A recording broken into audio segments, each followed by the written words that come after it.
2021 में मैंने वक्फ एक्ट को चैलेंज किया था। उस समय सुप्रीम कोर्ट ने हमसे पूछा था कि आपकी कितनी ज़मीन पे वक्फ बोर्ड ने कब्जा कर लिया है। मैंने सुप्रीम कोर्ट को कहा था कि ये कोई पर्सनल इंटरेस्ट लिटिगेशन नहीं है, ये पब्लिक इंटरेस्ट लिटिगेशन है। यहाँ हमारे ज़मीन पे कब्जा होने का मतलब नहीं है, पूरे देश में वक्फ बोर्ड ज़मीन कब्जा कर रहा है। और मैं उस समय मुझे जो जानकारी थी कि भारत में 10 लाख एकड़ ज़मीन पे वक्फ बोर्ड ने कब्जा किया हुआ है।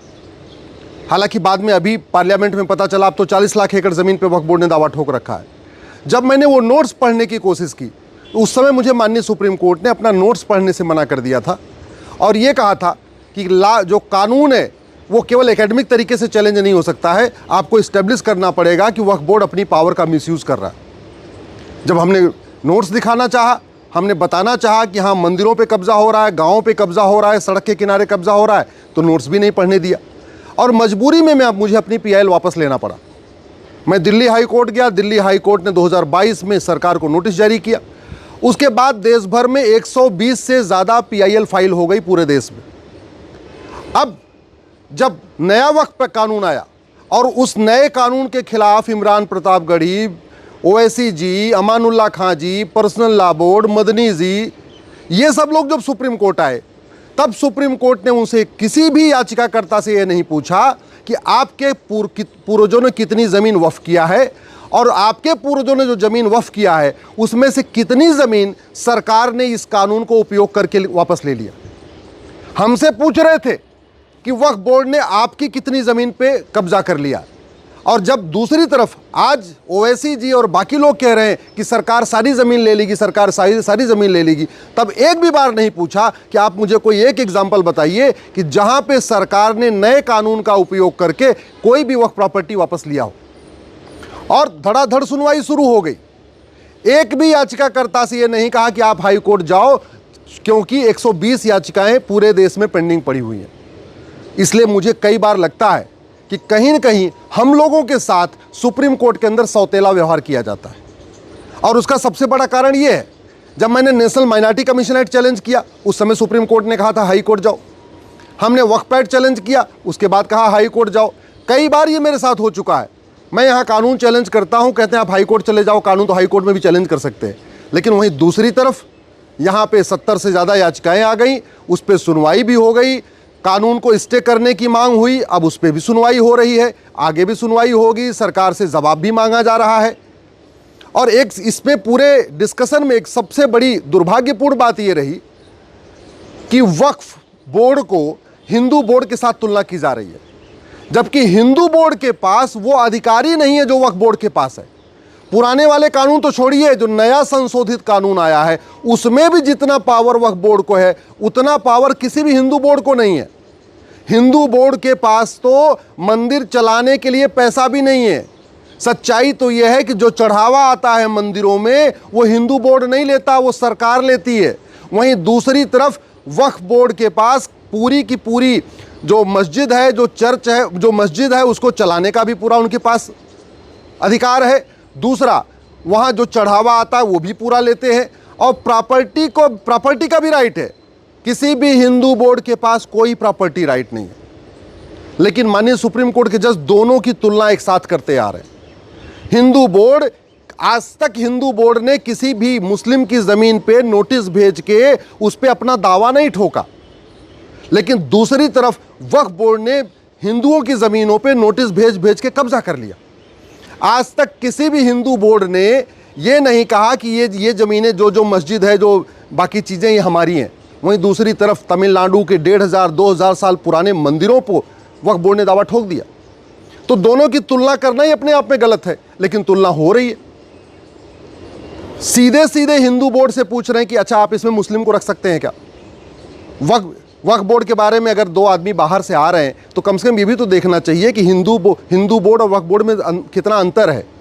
यहाँ तुलना आम और बबूल की हो रही है, यहाँ तुलना आम और इमली की हो रही है। दोनों में बिल्कुल डिफरेंस है। और जो सबसे बड़ी दुख की बात यह है कि ये जो कहा जा रहा है कि जो 150 साल 200 साल पुरानी जो मस्जिद बनी है उसका कागज़ कहाँ से आएगा।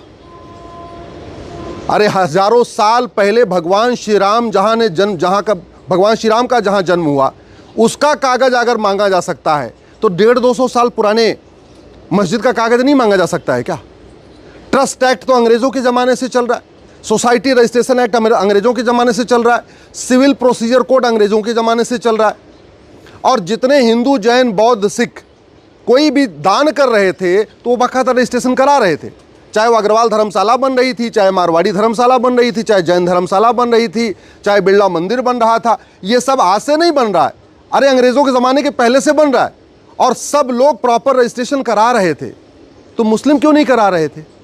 ये सारा का सारा छूट केवल मुस्लिम्स के लिए रहेगा क्या? और अगर आज की डेट में अगर मुस्लिम्स को छूट दिया जा रहा है वक्फ बाई यूज़र का, कि भाई ठीक है जहां आप यूज़ कर रहे थे वक्फ बाई यूज़र हो गया, तो फिर दान बाई यूज़र क्यों नहीं होना चाहिए? चैरिटी बाई यूज़र क्यों नहीं होना चाहिए? हिंदुओं के लिए मंदिर बाई यूज़र क्यों नहीं होना चाहिए? अगर हम कहीं पे भी 100 साल 50 साल से पूजा कर रहे हैं तो हमसे फिर कागज़ क्यों मांगा जाता है? क्या काशी का जो विवाद है वो बिना कागज़ के हल होगा क्या? मथुरा, भद्रकाली, भोजशाला, अटाला का विवाद केवल मंदिर बाई यूज़र के आधार पे होगा या कागज़ देख के होगा? मैं आशा करता हूं कि माननीय सुप्रीम कोर्ट जब हिंदू बोर्ड और वक्फ बोर्ड की तुलना करेगा तो कम से कम ये ध्यान रखेगा कि दोनों के अधिकारों में ज़मीन आसमान का अंतर है, दोनों की पावर में ज़मीन आसमान का अंतर है। और चलो हिंदुओं के पास बोर्ड तो है, हिंदुओं के पास ट्रिब्यूनल कहाँ है? मुस्लिम्स के पास तो वक्फ ट्रिब्यूनल भी है, उनका मुकदमे का फैसला वक्फ ट्रिब्यूनल में होता है। हिंदुओं के लिए अपना हिंदू ट्रिब्यूनल तो नहीं है, क्रिश्चियन के लिए अपना क्रिश्चियन ट्रिब्यूनल नहीं है, जैन के लिए अपना जैन ट्रिब्यूनल नहीं है, बौद्ध के लिए अपना बौद्ध ट्रिब्यूनल नहीं है, पारसी के लिए अपना पारसी ट्रिब्यूनल नहीं है, यहूदियों के लिए अपना यहूदी ट्रिब्यूनल नहीं है, लेकिन मुस्लिम के पास वक्फ ट्रिब्यूनल है। तो कहीं ना कहीं आम और इमली की तुलना की जा रही है, कहीं ना कहीं ये पूरी तुलना ही गलत हो रही है, जो हिंदू बोर्ड की तुलना मुस्लिम बोर्ड के साथ हो रही है। ये पूरी तरीके से नाइंसाफ़ी है। और हम लोगों की याचिका अगर देश भर के अलग अलग हाई कोर्ट में है तो माननीय सुप्रीम कोर्ट को यहाँ सुनने की बजाय यहाँ जो याचिका करता आए थे उनसे भी पूछना चाहिए था कि आपके पूर्वजों ने कितनी ज़मीन वक्फ किया, नया कानून बनने के बाद सरकार ने कितनी ज़मीन आपकी वापस ले लिया, और तीसरा जब 120 याचिकाएं कोर्ट में पेंडिंग हैं अलग अलग हाई कोर्ट में, तो फिर आप सुप्रीम कोर्ट क्यों आए हैं? आप भी हाई कोर्ट जाइए।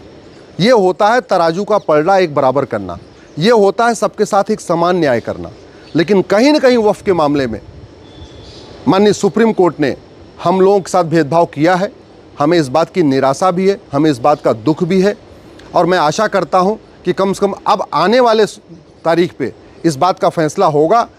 या तो हम लोगों की जो 120 याचिकाएं हैं वो भी सुप्रीम कोर्ट आए और पहले हम लोगों की सुनवाई हमें सुना जाए, क्योंकि हम 2021-22 से लड़ रहे हैं, या तो जो हमारी सुप्रीम कोर्ट में याचिका थी उसी को रिवाइव कर दिया जाए, पहले हम लोगों को सुन लिया जाए। हम पुराने कानून को ख़त्म करने की मांग कर रहे हैं तो पहले उस पर सुनवाई हो जाए, उसके बाद नए कानून पे सुनवाई हो, क्योंकि सीरियल में हम तो पहले से आए हुए हैं यहाँ पे। ऐसे नहीं होना चाहिए। हम जो 1995 वाले कानून को चैलेंज करके बैठे हुए हैं, हमारी याचिकाओं पे सुनवाई ना हो, लेकिन 2025 में जो कानून बना है उसकी याचिकाओं पे सुनवाई हो जाए, तो ये जो करना हमारे साथ बहुत बड़ा भेदभाव होगा।